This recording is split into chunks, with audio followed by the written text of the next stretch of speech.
Have you ever stopped to wonder if masturbation could actually be quietly affecting your health as you get older? As we age, taking care of our well-being becomes even more important. Things that once felt harmless or routine in our younger years can sometimes carry unexpected consequences later in life. If you're over 65, you may not realize that a habit often brushed off as natural and harmless might actually be putting your health at risk. In today's video, we're uncovering the surprising side effects of a topic that rarely gets talked about openly: how frequent masturbation after the age of 65 may bring unintended changes to your body and overall well-being. Now, don't get me wrong, this is a normal and natural part of life. But recent conversations among health experts suggest that, in certain cases, it may contribute to physical and mental challenges that many seniors face without even realizing the real cause. Stick with me until the very end, because what you're about to learn could change the way you think about your daily habits. We'll look at how this activity can affect your heart, your nervous system, your mood, your sleep, and even your long-term cardiovascular health. By the end, you'll have a clearer understanding of what's really happening inside your body, and most importantly, how you can make smart, informed choices to protect your well-being. Before we dive in, if you haven't subscribed yet, go ahead and hit that subscribe button and turn on the bell so you don't miss any of our videos. And if you find this content helpful, drop a 1 in the comments. If not, type a 0 so I know what to improve for you. All right, let's get started.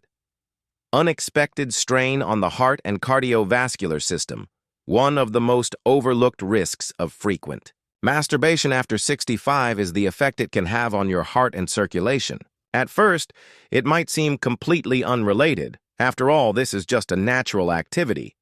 But the truth is, anything that causes a sudden spike in your heart rate and blood pressure, especially in short, intense bursts, can put strain on an aging cardiovascular system. For younger people with strong, flexible arteries, this usually isn't a big deal.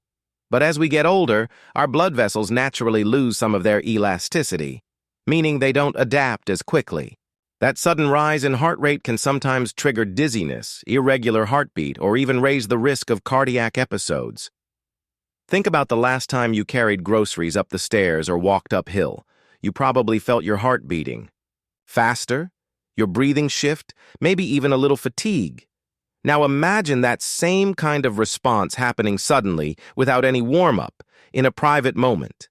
Because there's no gradual pacing, the spike in heart rate can be sharper than you realize. This is why some older adults report feeling lightheaded, drained, or even noticing chest tightness afterward.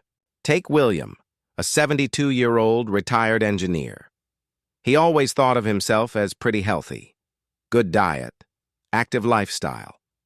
But he started noticing that after certain private moments, he felt an unusual pressure in his chest and shortness of breath. He brushed it off until one episode was uncomfortable enough to mention to his doctor. To his surprise, the doctor explained that it's actually common at his age, especially for men with high blood pressure or minor heart issues. The good news? His doctor didn't say he had to stop completely. Instead, he suggested William listen more closely to his body, pace himself, and avoid pushing beyond what felt comfortable. That small awareness made all the difference. This isn't about creating fear, it's about awareness. As we age, recovery after exertion takes longer. The heart and blood vessels don't bounce back as quickly as they used to. And while occasional activity isn't necessarily harmful, frequent or prolonged intensity could quietly be putting unnecessary strain on your cardiovascular system. If you've ever felt sudden fatigue, dizziness, or even mild chest discomfort after this habit, don't ignore it. Your body is speaking to you. Paying attention to these signals can make a real difference in keeping your heart strong and protecting your health long-term. Nervous system, fatigue and energy. Drain. Another effect that doesn't get talked about much is how frequent masturbation can quietly drain your nervous system, leaving you feeling tired, sluggish, and even a bit foggy in the head. You see, our bodies run on a delicate balance of energy, hormones, and signals from the brain. As we get older, that balance becomes more fragile. What once felt like a quick stress reliever in your younger years can actually end up causing long-term fatigue, making you feel worn out during the day without really knowing why. Think of your nervous system like a battery. Every single thing you do, physical movement, emotional stress, even mental focus, uses up some of that battery. When you were younger, that battery recharged quickly. But with age, the recharge slows down. What used to be a simple, relaxing release can now overtax your system, leaving you with lower energy, more brain fog, or even trouble staying focused. Take Richard, for example, a 69-year-old retired teacher. He kept wondering why he was so drained all the time, needing naps just to get through the day. At first, he thought it was just old age, but when he cut back on certain habits, he was shocked at the difference. His mornings felt lighter. His focus sharpened, and even his sleep improved. That's when he realized overusing his nervous system was actually depleting his energy. Here's why this happens. It's all about brain chemistry. When you engage in this habit, your brain releases dopamine, the feel-good chemical. But when it happens too often, your brain can fall into something called dopamine burnout. That means your brain becomes less sensitive to pleasure signals over time. The result? You feel less motivated, less energized, and sometimes even a little down. Younger people bounce back fast, but for older adults, the recovery takes longer. This doesn't mean you need to stop completely. It's about balance and paying attention to your body's limits. If you've been feeling unusually tired, unmotivated, or foggy without a clear reason, this habit could be playing a role. By making small adjustments, you might just find your energy, mood, and focus improve in ways you didn't expect. And if you're still with me right now and finding this useful, type number 2 in the comments so I know you're following along. Your feedback really helps me bring you the information that matters most. Disrupted sleep patterns and restlessness. A lot of people believe that this habit before bed helps them relax and sleep better. And maybe that felt true when you were younger. But after 65, the story can be very different.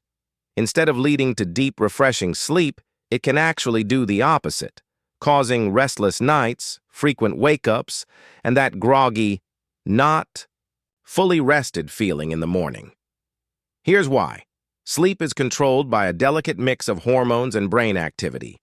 One of the key players is melatonin, the hormone that tells your body it's time to rest. But when you engage in something that spikes dopamine, the brain's reward chemical, it can actually interfere with melatonin production. So, while you might feel relaxed right after, your body struggles to slip into that deep, restorative sleep cycle. Take Gerald, a 74-year-old retiree. He was always proud of being an early riser, but over the last few years, he noticed a frustrating pattern. He'd fall asleep quickly, only to wake up over and over during the night. No matter what bedtime routine he tried, he still woke up feeling drained. It wasn't until he learned about the dopamine-melatonin connection that it clicked. By simply adjusting his habits before bed, Gerald was able to sleep through the night and wake up feeling refreshed again. Another piece of the puzzle is nervous system overstimulation. Many seniors already deal with restless legs, muscle cramps, or general sleep disturbances. Add in an overactive nervous system right before bed, and instead of drifting off into deep sleep, you're left tossing and turning. And here's the bigger issue. Poor sleep doesn't just leave you tired the next day. Over time, it raises inflammation, weakens your immune system, and even increases the risk of memory decline. So if you've been waking up multiple times a night, or you're tired of feeling sluggish in the mornings, it might be worth asking, could this habit be playing a role? Even small tweaks, like adjusting the timing or cutting back a little, can help your body reset and get the restful, healing sleep it needs. And if you're still watching, drop a number 3 in the comments to let me know you're with me. It really helps me know these insights are reaching you. Prostate irritation and urinary issues. Here's one that might surprise you. A lot of men assume regular activity in this area keeps things working smoothly. And in some ways, that's true when you're younger. But after 65, things change. Too much stimulation can actually irritate the prostate, increase sensitivity, and even cause urinary problems that you may not expect. As men age, the prostate naturally enlarges, a condition called BPH, benign prostatic hyperplasia. When that happens, it can press against the bladder, making it harder to fully empty. That's why so many older men find themselves running to the bathroom more often, especially at night. But here's the catch. Overstimulation of this area can make those symptoms worse, causing more frequent urges, weaker urine flow, or even mild burning sensations. Take Leonard, a 71-year-old, retired construction worker. He never had serious urinary issues before, but suddenly he was waking up multiple times a night just to use the bathroom. At first, he chalked it up to getting older. But after talking with his doctor, he learned that frequent stimulation can sometimes inflame the prostate and make these symptoms worse. When Leonard cut back a little, he noticed his nighttime bathroom trips became less frequent and much less frustrating. Another factor to consider is the pelvic floor muscles, which support bladder control. These muscles naturally weaken with age, and when they're overstimulated or fatigued, it can lead to leakage, sudden urges, or trouble fully controlling urination. Over time, this can make everyday comfort a real challenge. If you've noticed changes like urgency, dribbling, or trouble fully emptying your bladder, it may not just be aging. Your habits could be adding extra strain on your prostate and pelvic floor. The good news is small adjustments, like reducing frequency or even adding in simple pelvic floor exercises, can make a big difference in comfort and confidence. And if this is resonating with you, comment number 4 below, so I know you're still here, with me. Your feedback means a lot, and it helps me keep bringing you valuable insights for your health. Hormonal imbalance and mood swings. Now, here's something most people don't realize. This habit doesn't just affect your body, it can also mess with your hormones and mood. After 65, your body is already producing fewer hormones like testosterone, and frequent stimulation can sometimes throw that balance even more out of whack. The result? Mood swings, irritability, and even days where you feel drained or down for no clear reason. Here's why. Every time this activity happens, your brain releases a burst of dopamine, that feel-good chemical that gives you pleasure and motivation. But when it happens too often, your brain can become less sensitive to it, a state sometimes called dopamine depletion. That means everyday things stop feeling as enjoyable, and it takes more effort to feel motivated. For some men, this can show up as frustration, low energy, or even mild depression. Take Edward, for example, a 68-year-old former accountant. Most of his life, he was steady, upbeat, and focused. But lately, he noticed his mood was all over the place, energized one day, irritable and sluggish the next. At first, he thought it was just old age, but when he spaced things out and gave his body more recovery time, something amazing happened. His mood leveled out. His energy felt more consistent, and he didn't experience those emotional crashes anymore. Another piece of this puzzle is testosterone. While younger men produce plenty of it, testosterone naturally declines with age, and frequent stimulation can sometimes cause temporary dips, leaving you more fatigued, less motivated, and even affecting muscle tone. On top of that, repeated spikes in other hormones like prolactin may further suppress testosterone, adding to the problem. Now, let's be clear. This doesn't mean all activity is bad. Far from it. But moderation is key. If you've been struggling with mood swings, low motivation, or just feeling off emotionally, it's worth asking whether hormonal imbalance from overdoing it could be part of the picture. Sometimes, giving your body just a little more time to reset makes all the difference. If you've ever noticed these ups and downs in your mood and energy, you're not alone. And if this is connecting with you, Type number 5 in the comments so I know you're still with me. Reduced sensitivity and diminished pleasure. Here's something a lot of people don't expect. While this habit can feel harmless, or even helpful, it too often after 65 can actually lead to a loss of sensitivity over time. In other words, the more frequently it happens, the less intense the experience can become. What once felt exciting and effortless may start to feel weaker, duller, or take more time and effort than it used to. Why does this happen? The nervous system is built to adapt to repeated stimulation. When the same nerves are triggered again and again, they slowly become less responsive. It's like listening to your favorite song on repeat. After a while, it doesn't hit quite the same. For some older adults, this can even cause frustration, because what once felt natural now feels like work. Take Robert, a 73-year-old former musician. He'd always been active and saw no harm in keeping his habits. But over time, he noticed a subtle change. Pleasure just wasn't as strong, and it took longer to feel satisfied. At first, he thought it was simply aging. But after giving his body more time to rest between sessions, his sensitivity actually returned, and he found the experience enjoyable again. Another factor is nerve fatigue. Just like overworking your muscles leaves them sore and weak, overstimulating, nerve endings can leave them dulled. Combine that with repeated dopamine spikes in the brain, and over time your brain's ability to process pleasure signals can weaken too. That's why some people not only notice less satisfaction in private, but also a reduced sense of excitement or anticipation in other areas of life. The good news, this effect is often reversible. By giving your body and brain time to recover, sensitivity can improve and experiences feel natural again. It's not about stopping completely, it's about finding balance so things stay enjoyable instead of frustrating. If you've ever felt like it just doesn't feel the same anymore, you're not alone. And if you're still watching right now, type number 6 in the comments to let me know you're here with me. Loneliness and emotional detachment.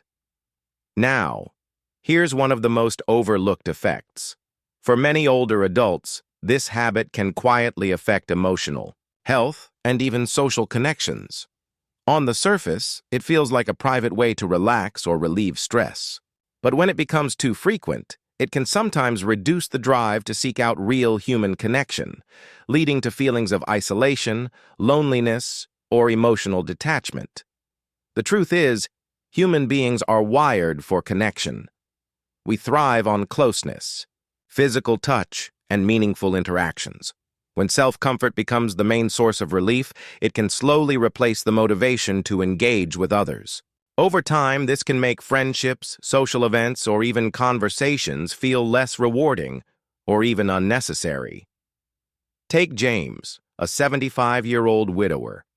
After his wife passed, he spent more time alone, falling into familiar routines. Slowly, he realized he wasn't reaching out to friends much anymore. And when he did, it felt more like an obligation than something he truly enjoyed. It wasn't until he connected the dots that his private habits were feeding into his isolation that he made a change. By balancing personal time with more social activities, James noticed his mood lifted, his loneliness faded, and life started to feel fuller again. There's also a chemical side to this. Social bonding activities like hugs, conversations, or even shared laughter release oxytocin, the connection hormone. When you replace those moments with solitary habits, oxytocin levels can drop, which adds to feelings of emptiness or disconnection. This doesn't happen overnight. It's a slow shift. But if you've been feeling more detached or less motivated to connect with others, it's worth reflecting on whether this habit is playing a role. Even small steps, like calling an old friend, joining a local group, or simply spending more time around others, can help restore that sense of connection and fulfillment. And if this insight makes sense to you, type number 7 in the comments so I know you're still with me.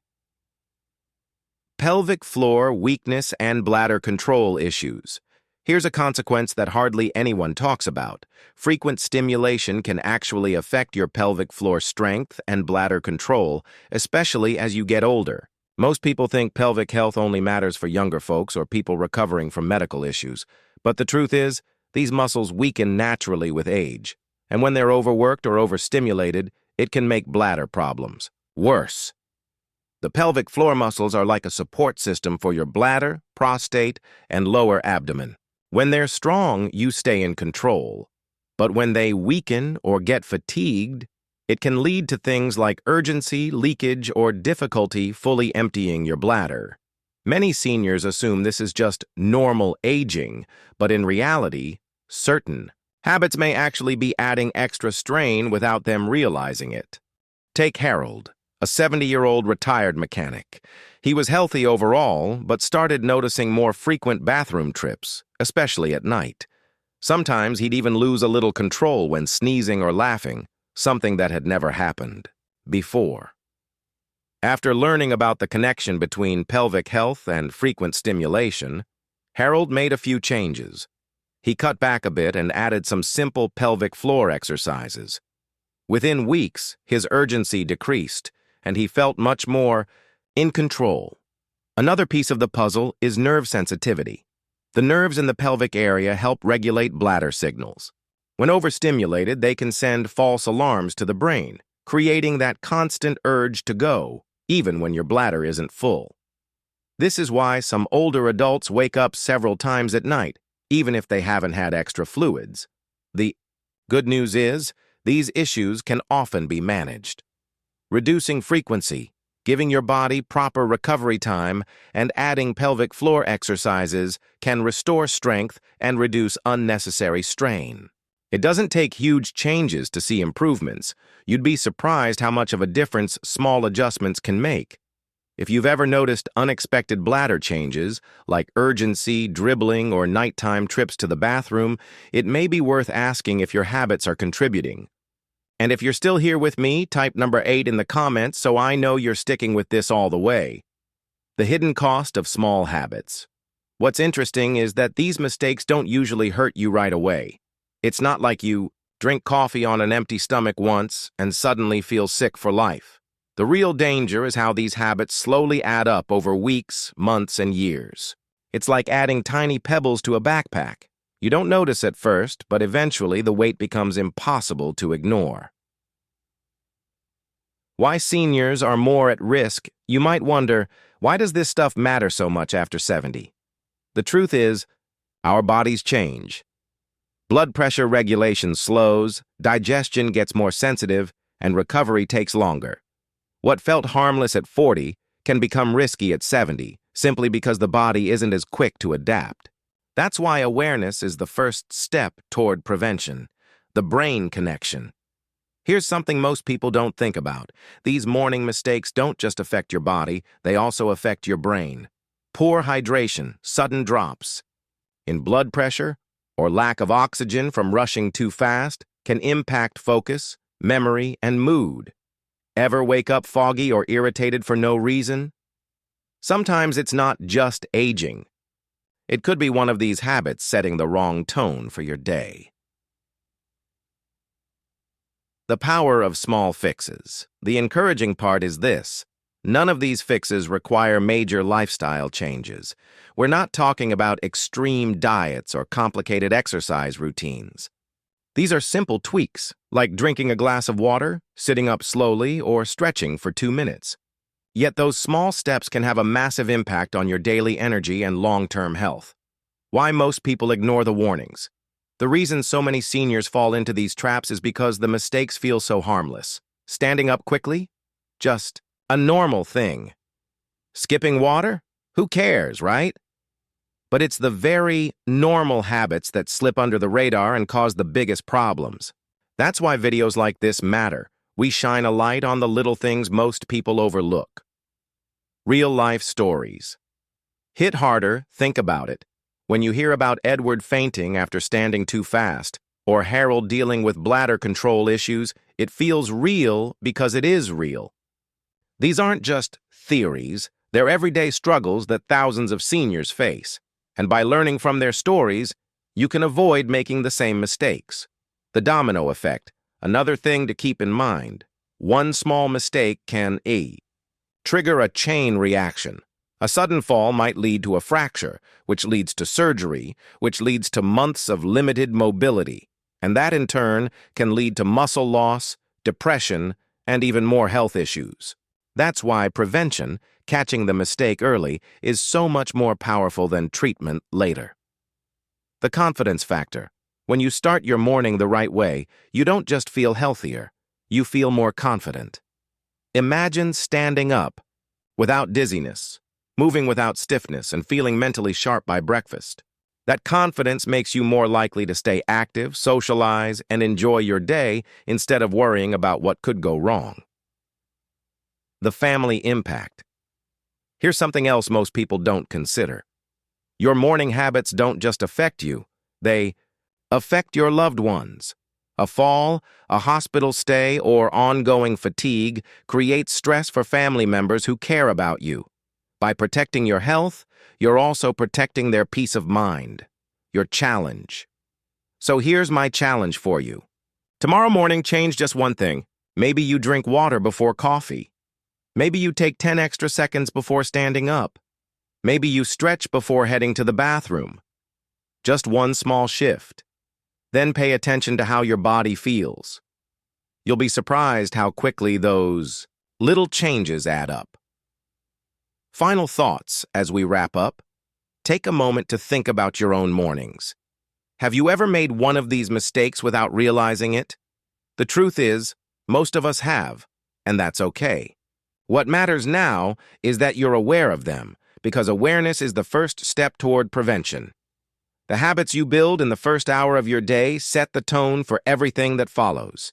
For younger people, those small missteps don't always show up right away. But after 70, every choice matters more.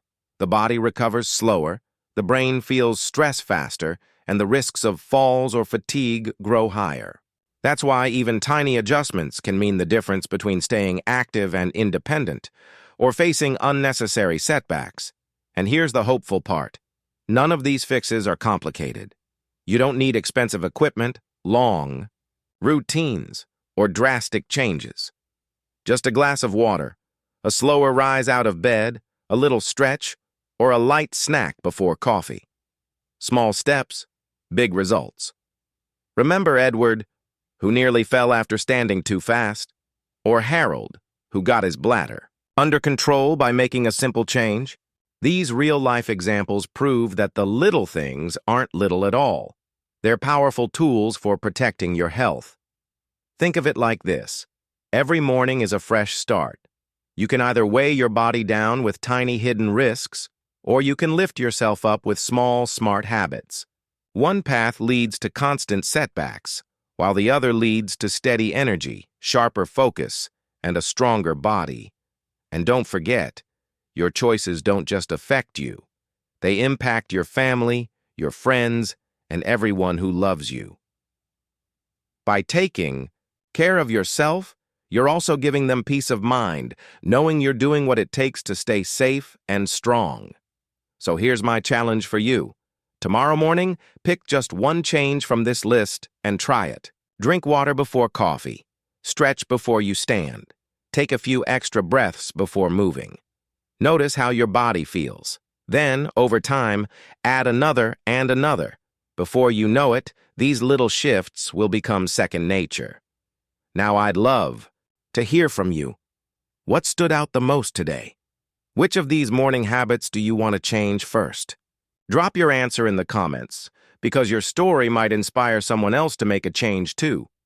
If you found this video helpful, please hit like, subscribe, and share it with someone you care about. Remember, the smallest changes can protect your health, sharpen your mind, and give you the confidence to live each day to the fullest. Thanks for watching, and I'll see you in the next one.